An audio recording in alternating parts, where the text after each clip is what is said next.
Everybody, this is episode 124 of the Care and the Culture Show. And I always say that we have dope guests, whether you're familiar with them or not. We get dope motherfuckers on here. And I'm excited because this brother's super dope. And I'm saying it. So if you don't know, you're about to know. Super dope DJ, Lansing, Michigan, if I'm not mistaken. Cutt-Nice, fucking holding it down. Episode 124. I'm so excited, man, because first of all, thank you very much for rocking with us, man. I really appreciate it, first of all.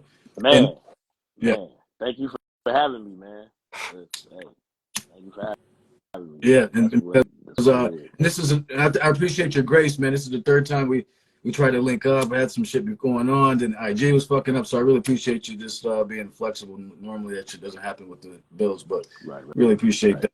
So, yeah, man. So listen, everybody. This is a good one because I don't know shit about you, and I didn't even look up. I didn't look up anything really. I just kind of went through your page and stuff like that, and that's how I found you on IG. One day I just saw you cutting some shit up, and so we started posting you for like we do the elements rotate the elements and try to do them every week, and then the DJs one particular week, and sometimes we post your joints But I'm always on your page. You're crazy with it. So, and I'm always intrigued when people aren't from New York or LA, one of the major hubs or whatever. And I got family from Michigan, and my wife's from Michigan. So I'm mad curious. So let's get into it. All right. History wise, I just I gotta know, because when I heard you cutting and stuff, and the stuff that you were cutting, as far as and just a lot of the stuff that you were playing and everything. I mean, it was, I won't say an East Coast New York style, but it was just it took me to the straight, just raw elements of hip hop, right? And so, which comes from New York, but how did you just jump all into this? And because you're from Lansing, right? Is that correct? Yeah. Okay. Yep. From Lansing. Same place where Magic Johnson is from. Actually, I went to the same high school as Magic Johnson. You know, he went to Lansing Everett. You know, I went there too. Lansing, basically that is the capital of Michigan. You know, everybody think it's Detroit. Right. You know what I'm saying? But, you know, we're about hour and some change away from Detroit. So you got the surrounding areas like Grand Rapids, Saginaw, Flint, those areas right there. I mean, it's a lot of talent. A lot of hip hop. I mean, you got Willie the Kid out, and a lot of Dark Man out of Grand Rapids. Yep. Breed. Yep. Breed. Bronze Nazareth. Kevlar 7, rest in peace, out of Flint area, I think. So then, what was your experience like with being in that? Just kind of that hub, and just, I mean, and what was going on in Lansing? I mean, how did you, because I didn't grow up in New York, so and it's cool when people aren't from there, but they got exposed to, super real shit. So how did that first come into play for you? Man, it just, with me, man, I was always infatuated with music in general. So before I even became a DJ, I was just a record collector. So I just had a record player, it wasn't even a turntable. It was just a flat out record player, And at a young age, man, that's basically what I on and listening to all the hip hop back in the days. I'm talking like from 79 all the way up. So my first record was the Fat Boys' first album. I think that came out in 82 or 83. The one that had the Stickum on it, which I did that, with the Jailhouse Rap. Can You Feel It? Fat Boy joint. I mean, yeah. Can you feel it? I mean, man, I was wearing that album out, but it was just man, I was just really connected with all that hip hop just by, watching TV. Back then, they had MTV, but they wasn't doing hip hop like that. So they looked at as Run DMC, Fat Boys, even Grandmaster Flash and all them as kind of like pop, even though it wasn't.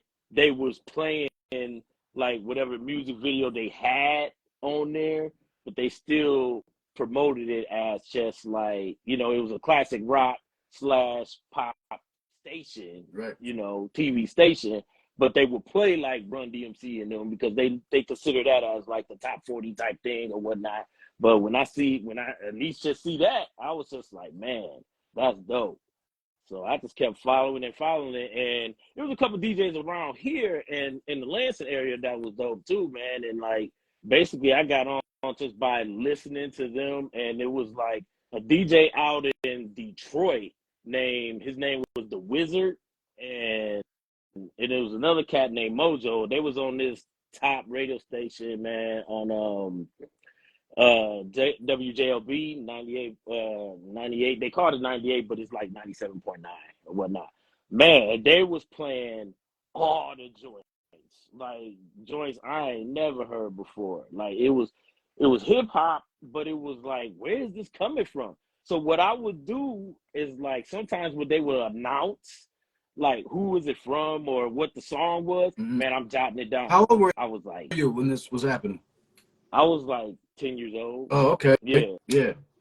Yep. About like 10 years old because I was really into it because my dad, he had a record collection. So I kind of like went through his stuff and was just like, man, he got this, he got that, you know, whatnot. And so I doubled up on everything he had. I got all that. I ended up getting all that eventually because he still got his collection. He ain't letting me touch that. Right now you're saying? Right now to this day, yeah. He still got his over there. And I'm like, dang, I can't borrow nothing he got over there. Oh, he ain't fucking with it. Nah. Nope, not at all, man. That's dope. So it was just it seemed like a natural progression then. I mean, you grew up around like just that you know, just music. Yeah, pretty much, man. It was just, you know, like I watched a lot of TV, man, and whenever I came across stuff, man, and then just hearing like older DJs on the radio, I was just there, man. I was just jotting it down, and you know, when I had my little allowance, you know, we would go to record stores.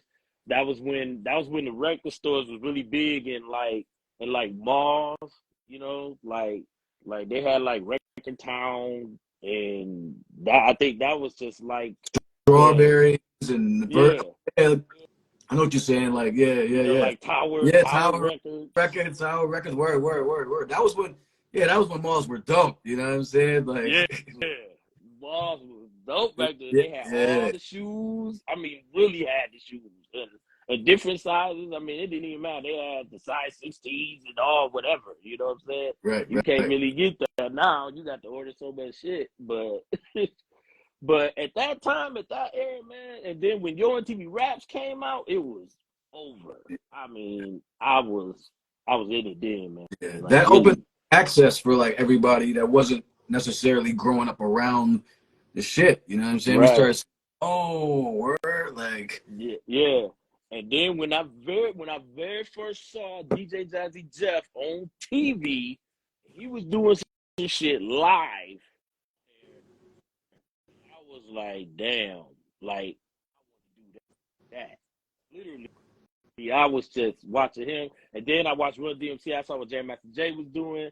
I was just like, yo, this is dope, you know. But I was looking at the turntables, like, damn, like, because they had the 1200, so I'm just like, I need those.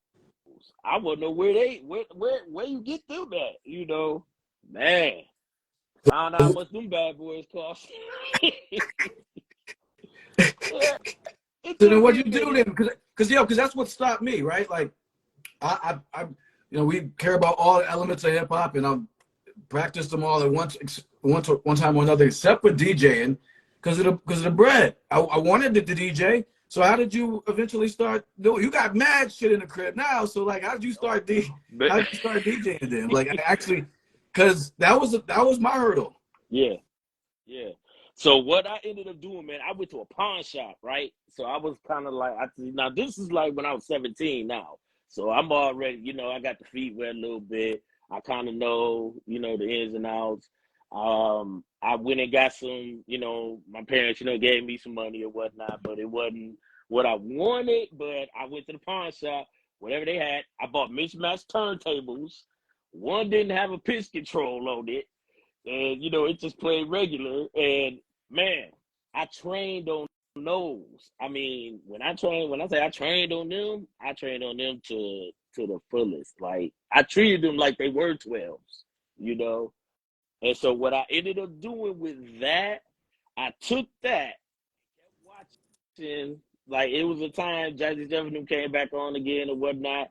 I, you know, recorded it with the VHS, and I kept rewinding, you know, playing, rewinding, seeing how they was doing this, doing that, and you know, I just kept doing, just trying to create my own style, and man, self-taught. You know, nobody like literally came in and was like, you need to do it like this or you need to do it like that.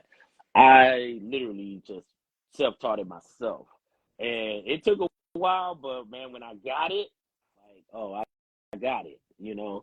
So I went from that. I trained for about a year before I even did my first gig. So when I got my first gig, you know, it started off like I was 18 at the time. I was a senior in high school. I was playing basketball, and I was also doing, you know, doing gigs or whatnot. And when I say doing gigs, I'm just, these the basement parties now. Now these are the basement joints. Parties. I was gonna ask you if there was parties going on in your area. Oh and man, shit like. and it was going. Oh man, it was hitting. I mean, and it was DJs out there at the time, man, and they were doing their thing, and you know, and at that time when you got, you know, the older cats that's doing their thing, you know, some of them they don't put you on. Cause I easily went up to them like, yo, I'm DJing or whatever, you know. They don't take you serious, but they'd be like, oh, we ain't heard you, you know, or whatever. And I'm like, that's cool, you know, it ain't no thing. So that just made me want to go harder. Right. So, you know, so I had like as far as like high school, I mean, I had all that, you know what I'm saying? Everybody around that knew me because I was doing, you know, from the birthday parties to, you know, people just having house parties or whatnot. And that's all, you know, us from high school, different schools and stuff, everybody showing up, and everybody knew me. They knew me as a basketball player, but then when they started seeing all that, they was like, oh, he kind of straight. Yeah, but let's go back to you being self-taught on mismatched turntables, because I've always talked with DJs and stuff like that. We talk about, like, you know, the technology that's out there now that makes things so much easier. And it's like, I was talking to Brother Jay about it. It's like the technology is supposed to assist you, not become like the whole thing, right? And so it's like, right. So to me, like, you rocking out on those turntables all fucked up and shit, learning that way and becoming good from those. I bet. Tell me if I'm wrong. If, like, when you stepped up to some better equipment, you were like, "Oh, playtime. Let's like it's." Yeah. It was it easier? Man, I'm gonna tell you how easy it was when I finally got my pair. I was 19 when I got the 1200. Okay, so you were 7. So for 2 years, you were on some mismatch, broken arm, half a Inspector Gadget, crazy shit, right? All right. Yep. And So then you said, I went from that. yeah. I went from that. Like I said, I trained myself on those for a whole year. Like I said, I didn't do a party because I didn't have no confidence. My confidence level wasn't there. I was just like, you know. And you were So watching videos. You said you were just rewinding the videos of Jazzy Jeff. rewinding the videos of Jazzy Jeff and a little bit of Jam Master Jay, but man, Jazzy Jeff was the one that got me inspired the most, and I was just like, I'm gonna do that, and you Watching. know, I was just determined. How much footage was that though? Like 3-4 minutes? Yeah, maybe 5 minutes tops. I think it was one of those award shows. I think it was a Grammy or something like that, man. And he was cutting, and you know, Will Smith let him do some cuts and stuff, and he was going, you know, because you can tell when they're doing it live and when they're not. You know what I'm saying? And he was doing it live, so I was just like, damn. And then when I was able to get it recorded and everything, man. Yeah, it was just a rewind and play. And they had enough. So they had some like tight shots of camera angles of his hands then, and you were like, I had it was a good That's angle. But they had so you learned. I a mean, because I'm trying to frame this here. You learned how to DJ on 2 mismatched turntables by watching a 5-minute clip of DJ Jazzy Jeff over and over again until you figured it out. Yep. Essentially, right? Yep. Shit. Yep. True Fucking story. salute Like, to you, because you're. So then, okay, learning curve. I mean, obviously, is longer because nobody's telling you like when you fucking up or you figuring it out on your own. So then, how did you start to really get it? I guess. I Or think because when did you get the confidence to say, okay, I'm nice? Like, because who were you comparing yourself to at that time? Because you know, if you weren't DJing with other people and shit. well, see, what I would do was I would be going to see at this time I wasn't DJing, but I was going to other parties, like Mm-hmm. parties that I wasn't doing. They had like the popular ones that in Lansing at that time. And so they had them, doing them. So like, you have graduation parties and they got one of the higher ups doing them. And so I'm going there to watch them to see how they get down. And so they doing their thing. And so I'm not really paying attention to the party. I'm paying attention to the DJ because I'm like, let me see how he doing it. And now, see what I can do to, do that.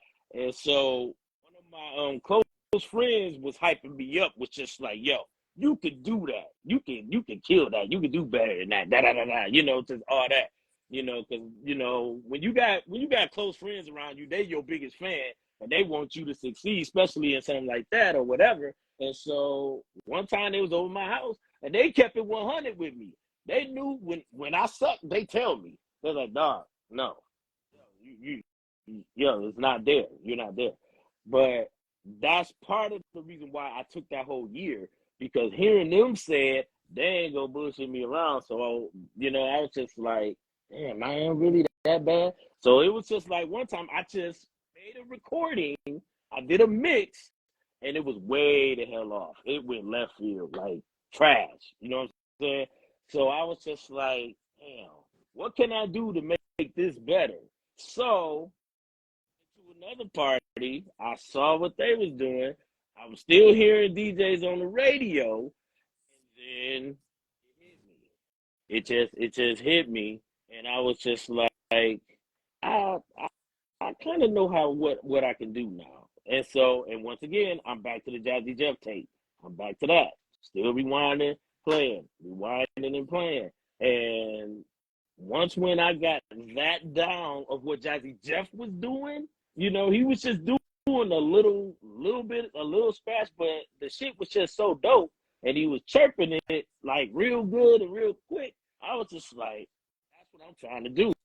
And then I went, not only I did that, but that Rock the House album, I grabbed the Magnificent Jazzy Jeff's record, the song on there, and I just go right to the part where he let Jazzy Jeff get down when he was saying, make the record burp, and he was, and he was like, make it sound like the bird, and then he said, make it chirp and all that. So yeah, I was like listening to how he was doing that. And I had a record that I kind of like make that kind of noise. So I started doing it like that and just That's perfected it my crazy. way. That's crazy. And taught yourself. Taught Have you ever met Jazzy Jeff? Man, and that was my biggest thing ever, man. I said this to my sister before. I said, because she was like, hey, you really like Jazzy? I said, you know what? One of these days I'm going to meet that brother. I said it. That was one of my biggest accomplishments that I ever wanted to do. If I wasn't never going to DJ no more, I was going to meet him. And I met him twice. I met him twice. Did you tell him the story? Did you tell him the story? Oh, man, yeah. And not only that, I had the mixer that he came out with. Because that's the one I was using. The actual Gemini mixer that he had the stamp sign on it, that he stamped it. And I brought that with me because I knew, because when he came to Lansing and they did this thing, this big old festival, a big event. It's called Common Ground. So basically, that's like everybody's gonna be at that. You know, it's thousands and thousands of people. Well, they had me open up for him, and so with me opening up, he's backstage. You know, he got the big trailer and whatnot. I'm back there with him. I'm vibing with him, meeting him for the first time ever. So I told him the story, and he was just blown away. And I showed him the mixer, and he was just like, "Damn!"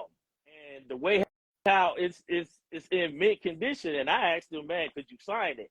He tripping, so he signed it. We took a picture, holding it up together, and I got that in my lab right now, like literally. Oh, that's dope, man. That's really dope.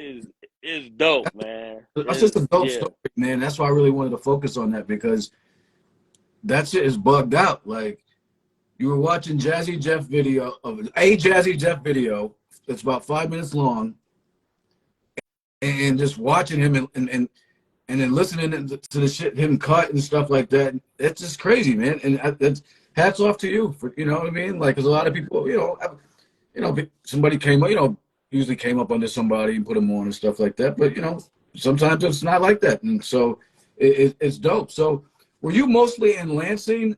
It sounds like, or were you like, did you get out to like Flint, Detroit, Grand Rapids, or anything? Were you mostly just? I mean, it seems like Lansing was popping off at the time. It was, man, actually, but at that time, I still couldn't really get, I couldn't get my place where, other DJs, because they still had stuff on live here. So what I ended up doing, man, I went away and went to college. So I went to Ferris State. That's out in Big Rapids, about 30 minutes from Grand Rapids. So I went to Ferris State University, and man, when I went there, that was like the best thing ever. Because when I went there, took my equipment in there, had it on lock. I had all they did, man. Shout out to the Alphas, man. The Alphas, they were the ones, because one of the DJs, actually, they had a DJ from Lansing. And they used to get him all the time. They used to get a couple of them from Lansing all the time. You had Alphas at your school? It's not an HBCU, is it? But you would think it is, though. You would think it is, because it was so many. It was so many. I mean, it was the diverse was there. I mean, you had different nationalities out there, but you definitely had a lot of African Americans there. I mean, it was a lot more than you think. Nope. And I was just like, dang, this what's up. They had all the frats, all of them were there, and they were all deep. Word. That's dope. Yeah, it's dope to see that at a school that wasn't an HBCU too. You know what I'm saying? So yeah, and so what ended up happening, the RA was the head of the Greeks.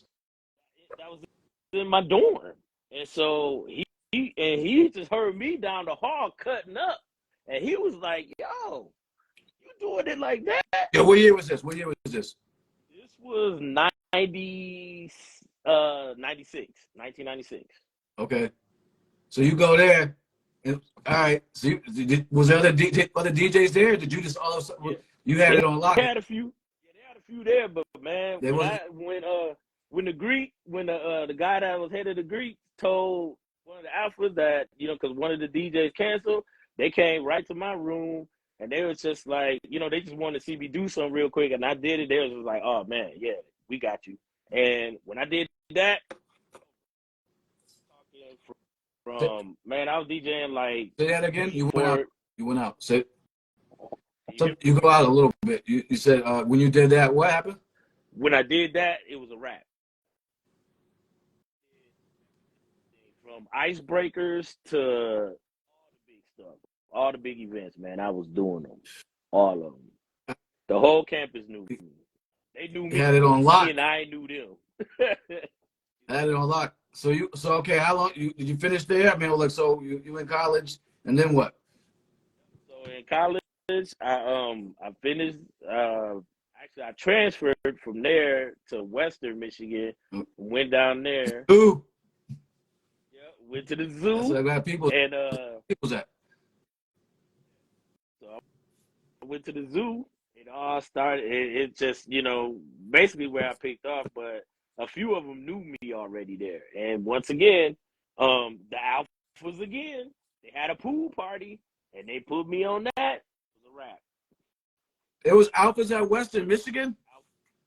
Alphas at Western Michigan, yes. Word? Word. Damn. Word. Yes. Yeah. Oh, yeah. Oh, it was Damn. on and popping. Yeah. Man. Yo. All the way to 99, 2000. And between 2000 2002, yeah, it was on. Damn. Yeah, it All was right. on. Shit. So, shit, that's dope, yo. Yo, did you do anything else as far as like the elements go? Did you MC, or was it, or Yeah. have you done any So, as far as hip hop goes? man, so like basically after that, man, I took it to another level as far as like, see, at that time the mixtape game was still in. And so once when with that, I just took off with it.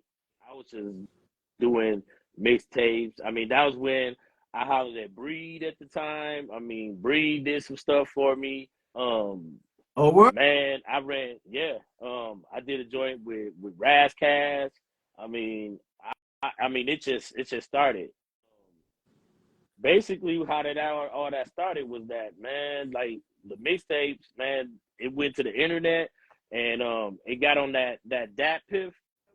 That was like one of the biggest ones at the time, and man, I had like a million hits, like a million views and stuff like that. Man, I was just like, damn, that's just from one mixtape I made, and then man, I mean, I was getting calls from it's just I was like, damn.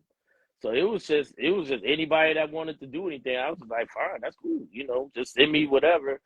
And then it just opened up some doors for me, man, because I ended up I landed in Double XL one time, man. Oh shit. As one of the, yeah, as a well-known DJ. That's when I got picked up by Coast to Coast mixtape DJs down in Florida, and so they had me as one of their top guys, and they got a lot of DJs there, a Damn. lot. Yeah, yeah. So with that, with doing all that, landed me in a couple of more like magazine write-ups, and because my mixtapes were just going everywhere. I mean, I even found out it was getting bootlegged. I just said, you know what, I ain't even mad because it's getting out there, Yeah. They want and it. They want it. You know what I'm saying? Fuck it. They wanted enough to steal it. Fuck it. right, so and so I was like, cool, but see, and then man, I had like because like the East Coast man is like East and West Coast is like my favorite era as far as like hip hop goes. Cause like I said, I grew up around all that era, man. Like when Pac, Biggie, all them came, like Redman, the Wu-Tang Clan, Onyx, EPMD, shit, Conscious Daughters, MC Lyte, Lords of the Underground. I mean, all them, man. All Poor Righteous Teachers, man. I mean, like on and on, like all that, man. And like the fact that I was able to I did a mixtape with MC Lyte, that was dope too. Word. Yeah, she hosted it, and it was Act Like You Know.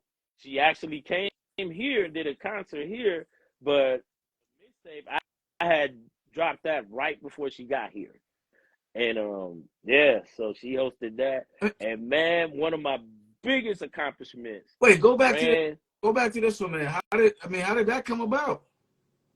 Well, what ended up happening was so like MC Light's manager, like I said, my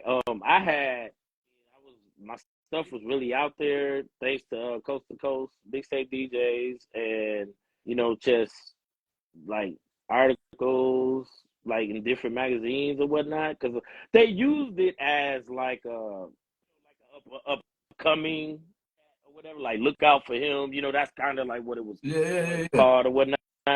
You know, and but at the time, man, MC Lyte's manager, man, emailed me like a song that she just did, and it was I think Primo did the beat, and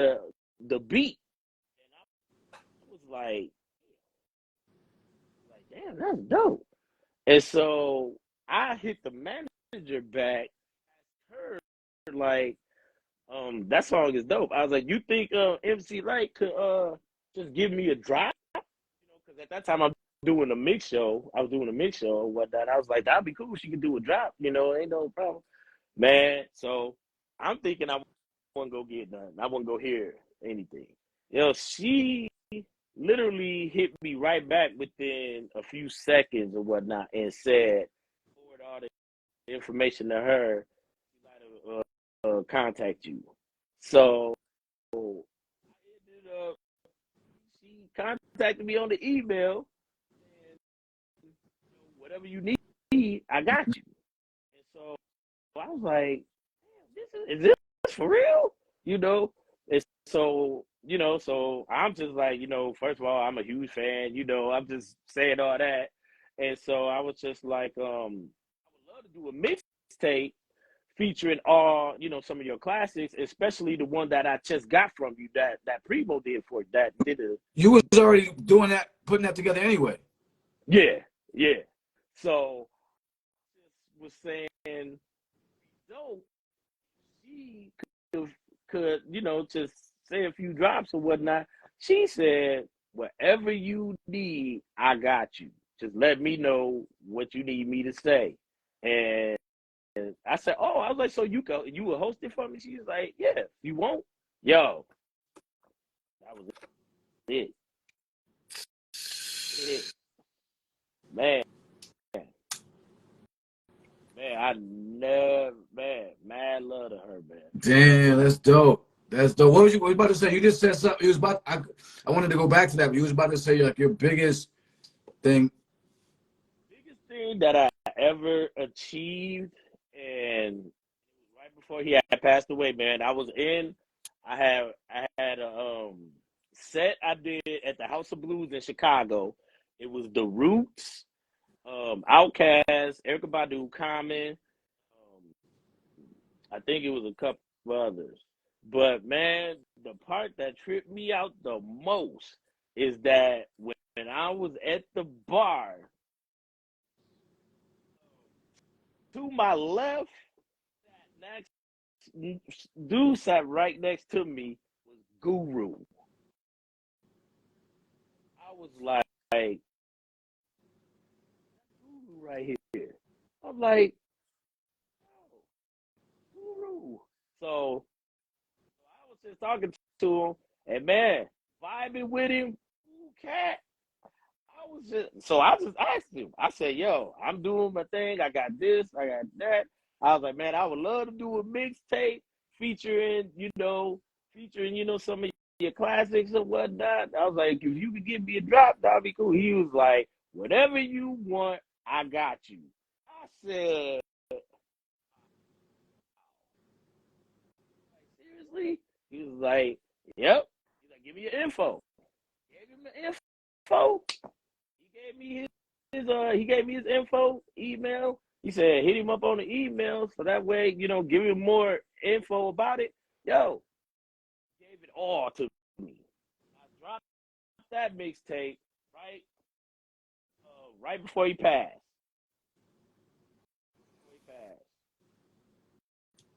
And somebody in New York bootlegged it. Wow. And so it leaked out. Oh yeah, it leaked out big time. Because like I didn't even know it because my boy was like, yo, this is the mixtape you did. It had the cover and everything. My name was on it and all that. I looked, I was like, what the hell is this? He's like, yo, dude out here. Cause my boy lived in Rochester. So he was like, yo, I'm seeing your shit down here. And I was like, for real? He was like, yeah, yo. And so he was just like, yo, that shit you did with Gangstar, that shit with Guru is here. Wow. Wow. Damn.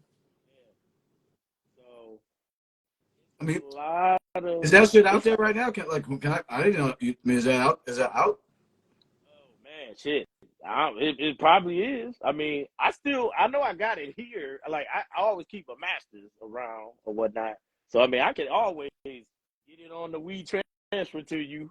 I gotta hear that shit, man. I gotta hear that shit. Damn. I can get that to you. I mean, man, he gave me drops for my mix show. I mean, Wow. I couldn't be more happy. Damn. Ballhead flip. Whoa. Yeah. Oh, damn.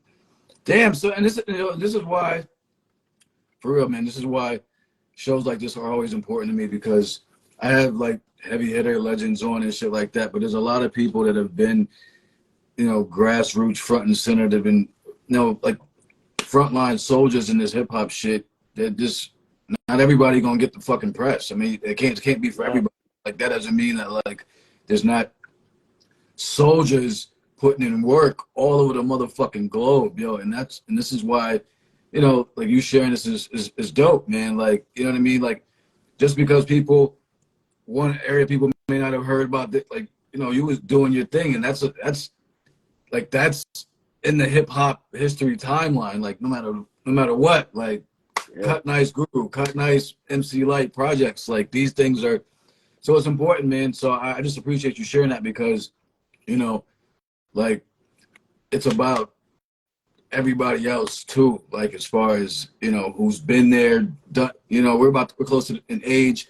So, house parties and all that shit. Like, yeah, man, it spread everywhere, and fucking people was getting busy. So I just really appreciated you sharing that shit. Yeah. Damn. Yeah. Ballhead slick. Man. So, one thing I want to get into, because I think you mentioned it on a post somewhere. You said NWA was your favorite group, right? Yeah. Explain. Let's go in a little bit. Why? I'm curious. I've loved with the NWA heavy. I'm just curious what made them your favorite group. I think because of the fact that their style of music, it was just like they didn't care. They would go say what they want to say, and if you like it, cool. If you don't, they're like, fuck you. They don't care. It was kind of like, this is the way we feel, and this is what's happening, and I don't know. It was just, I just like the fact of how they just how they came out. Because like when the first song that I heard from them, it wasn't even an NWA record. It was an Eazy-E record. So I haven't even heard that NWA and the Posse. I didn't even skip through that, because I didn't even see that really nowhere. So when I first out there was when Eazy-E dropped that radio joint. Okay. And so I was like, oh, okay, that was cool. But what did it for me was I heard Gangsta Gangsta. That was just the single. The Straight Outta Compton album didn't come out yet. And so when I heard Gangsta Gangsta, I was like, damn. Like, where is this from? Who are these cats? Because Cube was just, that Cube killed it on that. And then when Eazy-E came in on it, I was like, damn, I said, I know that cat. That he was from that radio song or whatnot. But I didn't know he had already dropped that Easy Does It album. So I was like, huh. Hey. And then I went to the record store. I saw the Easy Does It album, grabbed that, saw the NWA single of Gangsta Gangsta, and I grabbed that. And so I think just listening to that over and over and over, it was just like, damn. The more I keep hearing it, and the beats were cold, and, that was when, Dre was killing it or whatnot. But it was just the fact, I don't know, it's just the way how they delivered it. And, I mean, out on the West Coast at that time, I wasn't really listening to too much of it out there, because ain't too many, was out on that time. Not like that anyway. Right. Right. And so when I heard that, I was like, damn. I was like, okay. And so hearing that, man, I just was like, that was dope. And then when that Straight Outta Compton album dropped, that was it for me. Fuck the Police just killed it. I was just like, I would say to myself, like, damn, can they really play this song? I was like, can I play this anywhere? Or, I don't, it was like at times I was playing it in my car. Police came around. I was like, let me crank this down a little bit. That's a smart move, I mean, that's intelligence right there. You did the right thing, son, like for real. Yeah. I would have done that shit too. Nah, word. Yeah, man. Word. So I just like how they, how they just everybody. I mean, they just it wasn't really a weak link of shit. Cause Ren could go. I liked his flow. I love that shit that he did with CPO, the Ballad of a Menace. Man, yeah. Rest in peace. To that dude, I forgot his. To him, he passed away. Yeah, CPO. Yeah. So, yeah, he went hard. Yeah, that shit was rugged right there. Yeah. That shit was raw. That shit was raw. So was it more about their energy than the music itself for you? I think it's the energy, man. The vibe of it. It was just like we gonna do what we gonna do, and if you don't like it, I don't kick rocks. And see, and I started getting that attitude with my DJing, because it was just like when I started doing that, and also what inspired me to like have that, if you don't like it, kick rocks or fuck you too, was Kid Capri. When he came to Western, and I opened for him at Western Michigan too. He came down there. Yeah. Twice. He came twice. I opened for him twice. Actually kicked it with him on his tour bus, and that gave me like just watching him, what he did just inspired me more.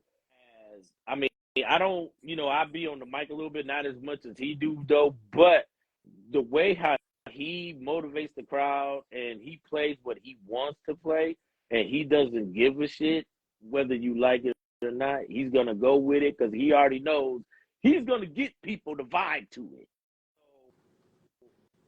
So having that mentality by watching Kid Capri do that and listening to NWA, I was in that mode.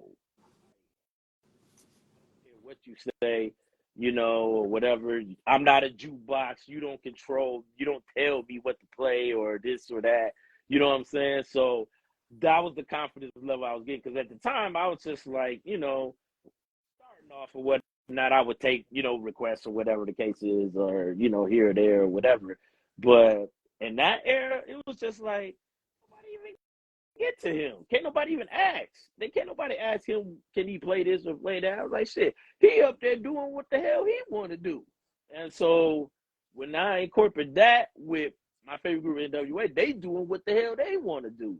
So as a DJ, watching another guy that I idolize as well do his thing without him having any problems or issues, or he just having fun doing what he do, I got worried about nothing. Same with NWA at that time. I put it together. Was killing shit. Yo, so you was killing shit back on the college circuit. Yo, did you ever do any radio? Oh yeah. We had college radio there at Western. I actually, like, when I graduated from Western, I came back to Lansing, and I was on the radio here, just doing my thing. And a lot of people may not know this, but now I'm fast forwarded now to, like, this is what, okay, when COVID hit, that was what, like 2019? 2020. 20. So 2017, 2018, 2019-ish, I was on Scratch Vision, DJ Scratch. Who? DJ Scratch. Oh, shit. Yeah. So at the time he had Scratch Vision. Yeah. I'm sure he probably still got it now. Yeah. But at that time, he had put up, never forget it, he put up a post on Instagram, said he's looking for DJs to be on his platform. So he was basically gonna give a DJ an hour, you do your thing, and then he had another DJ, just like he was like the program director. So basically, you have your show and all this. And so he had of course he had 1 million of them. 1 million people sent it in for him.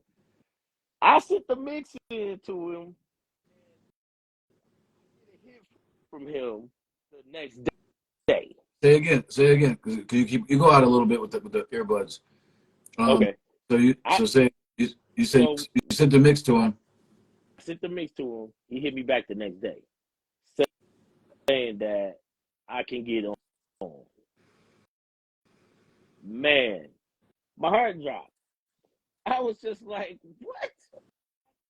Be on his show? I'm about to be on Scratch Vision or whatever the case is.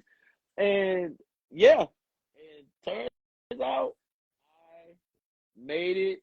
I was on there for a good 2.5, almost 3 years, right before COVID hit, man. So I was a weekly thing, a monthly thing. How often was it? Oh, it was weekly. So you had a weekly show on Scratch Vision for about 3 years. Oh, damn. Yeah. I didn't know. Dope. Yeah, man. Super dope. Super dope. Was... And this is man. See, this is shit. Yo, see, a lot of people, well, some people, like, a lot of people that know me or follow me or whatever, they knew, so they was like, listen to it or whatever. I was on Saturday nights or whatnot. I think I came on like at 9:00 or whatnot. Oh, and I just got hit. You like well, I was probably been about a year now, maybe. So you know what I'm saying, better late than never. But damn, are those archived anywhere? Or like, those shows? Yeah, those were well, like, are they some available? of them. Oh, I still have them. I wonder if they're on his, like, I wonder if he like keeps archives of them or something, like on his. I'm pretty. Yeah, I mean, I would assume he do. Because I think, well, like when COVID hit, he had to do a little different. Everybody took a dry spell on that, and then he ended up going to XM. So I think he was focusing more on that because he was juggling between XM, Scratch Vision, and WBLS, I think. Oh, okay. So yeah, so he had to. I think he was gonna revamp Scratch Vision or whatnot, but we all ended up, not being there. But man, I appreciate that brother, man, to the fullest. That's dope. Because he even, he would text me and say, "Yo, it was dope. Your show was dope." Just that alone, man. I was so appreciative. And then when him and Jazzy Jeff went on that 45 tour, they came to Grand Rapids, and so he made sure that I was gonna be down there, and so I went, and man, he shouted me out right on stage, man. Like, literally stopped the music and was just like, I got Scratch Vision, and you got one of my greatest hitters is in the crowd, and and he shouted me out and stuff. Everybody looking at me, and they put the light on me. I was just like, oh man, this is crazy. This is nuts. Damn. Yeah. And then, and after that, went backstage, kicked it with Scratch, Jazzy Jeff. I met Shortcut. I mean, that, he was cool, brother. Yeah, man, it was definitely a vibe, man. So you've been doing your thing, man. So we actually, I was almost up. We're about to get on out of here. So a couple of things before we do though. Musically, like, what are you working on? What are you trying to do with it? Like, the DJs kind of, obviously, at least in hip hop, is taking a back seat as far as as far as shit goes. It's not like it was just based on, you know, the stories you were sharing and stuff like that. It's definitely different now. So Right. what are you trying, like, what are you doing as a, just as a DJ to just do what you do? Like, you know what I'm saying? To keep the shit flowing. Man, I'm just basically, man, I'm just staying active with it, man. Just between, just doing the little videos here and there. I still got the radio going. I'm on the internet radio right now, which Where, is where you can get you? You on the radio? You got a show going on right now? yeah. It's every Friday, which is tomorrow. The Feel the Hunger Mix show. It starts at 7 p.m. Eastern Standard Time on realmusicradio.com. What type of shit is it? Man, it's whatever I want to do, whatever I feel like doing. So if I want to do old school hip hop from the '80s, I can do that. Or if I want to do all Tupac, or if I want to do all Biggie, all Redman, all soundtracks, you know what I'm saying? It's my control, and that's what I like. Word. So you got that going on. You doing some shit locally too, right? Yep. I actually got I have a day party I do once a month. It's on a Sunday, so I call it Stone Groove Sundays. So basically, man, I had that joke packed. It starts like at 3 p.m. Eastern Standard Time. Dope. By 4 o'clock, man, you can't even walk, you can't even move in there. Dope. It's that thick. Dope. Yeah. That's, And so with that features, I just play, whatever I feel. that's in Lansing. You know. Yep, that's in Lansing. Yep. Dope. So so it's a great vibe, man. Everybody have fun. It's just, and they vibe to whatever I play. Where can we check out your older stuff? The older stuff, I mean, basically just on here. I gotta hit you up. All right, well, I'll hit you up. I want that Guru shit. Yeah. So yeah, man. I mean, I can pull out all the archives, man. I can send all that stuff, man, because I mean, it is history, man, for me. I mean, you know what I'm saying? It was an honor. It was totally an honor of doing that, man. Yeah, of course, man. No doubt, man. So you fucking doing your thing, man. I really appreciate you for joining us and for sharing, man, these stories, because it's just important for, like, to recognize and to talk about everybody else, and because there's a lot of wounded soldiers, a lot of prisoners of war in this fucking hip hop shit, man, and a lot of casualties, man, a lot of casualties, and a lot of people that got stepped on for some of these other cats to be who they are. Right. Like, you know what I mean? And there's backstories to everybody, you know what I'm saying? People say Lord Superb, like, was writing for Ghosts, you know what I'm saying? So you never know, you know what I'm saying? Right.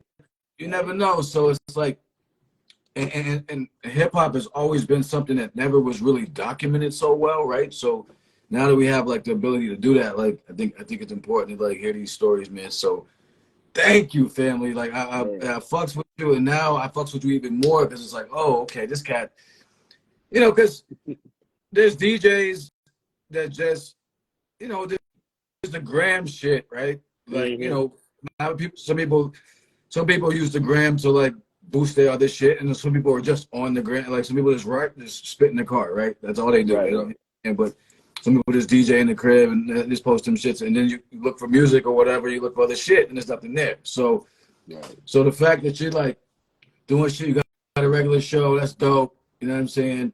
Mad projects in the bank with legends, heavy hitters, and fucking Cutt-Nice, man.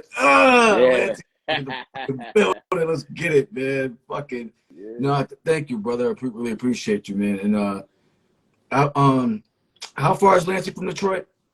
Because I'm always in Detroit. About like an hour. Yeah, about like an hour and like 10 minutes, depending on where you go. But at the most, man, about like an hour and a half. All right, so the next time I'm in Detroit, man, we got to I'll try to head out to Lansing. We could try to do something like live in you know what I'm saying, in the joint. Like, for sure. Real. For sure. You know what I'm saying? So, like, get busy and whatever, yo. So, let's do that. That'll be dope.